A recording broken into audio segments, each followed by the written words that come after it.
Bienvenue dans ce moment de partage et d'édification. La parole de Dieu est vivante et efficace. Elle éclaire nos pas et fortifie notre foi.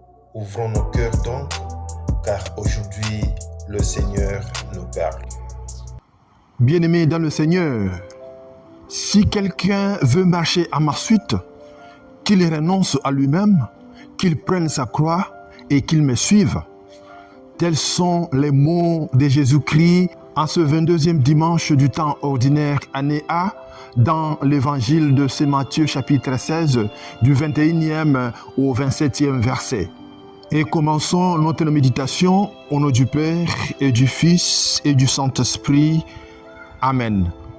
Mes frères et sœurs, le dimanche passé, nous avons entendu Saint Pierre qui proclamait que Jésus était le Messie, le Fils du Dieu vivant.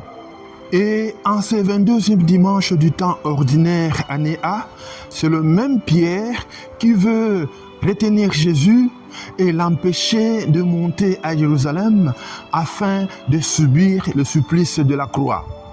Puisque Jésus vient d'annoncer sa passion. Et Pierre ne veut pas un Messie souffrant. Il ne veut pas un Messie de la croix. À cette réaction, Jésus reste ferme et il reste clair. Il dit, si quelqu'un veut marcher à sa suite, qu'il renonce à lui-même, qu'il prenne sa croix et qu'il le suive.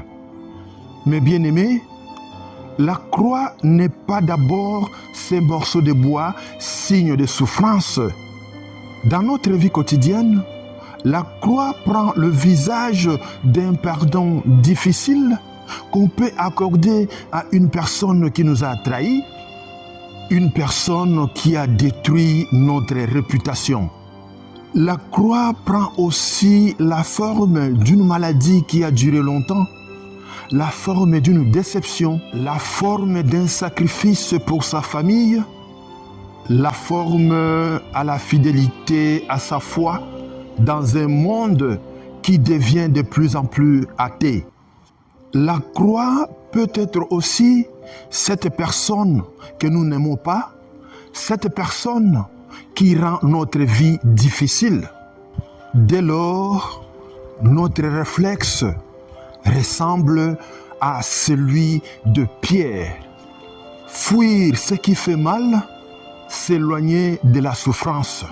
Mais aujourd'hui, Jésus nous apprend un réflexe contraire. Transformer la souffrance en amour. Puisque la croix transportée avec Jésus ne détruit pas, mais elle fait grandir.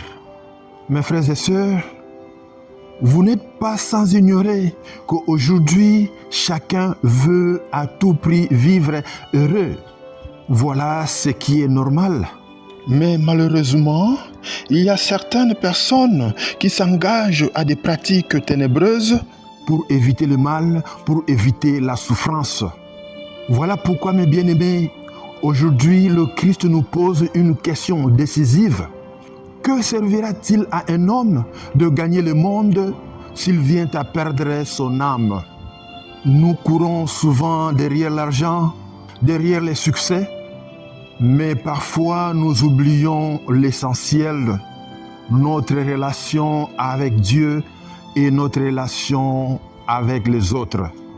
Voilà que le moment est venu pour nous, frères et sœurs, d'être invités par le Christ à choisir ce qui a une valeur éternelle. Alors, mes bien-aimés, la vraie victoire n'est pas d'éviter la croix, mais plutôt de la porter avec foi. Car derrière chaque vendredi saint, Dieu prépare déjà la lumière de Pâques. Et derrière chaque souffrance, Dieu nous promet un bonheur, une victoire.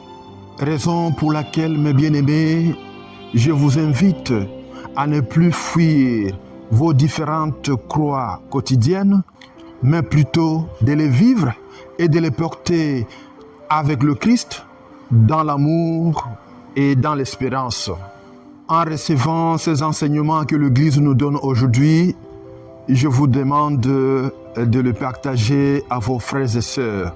Et n'oubliez pas de vous abonner massivement.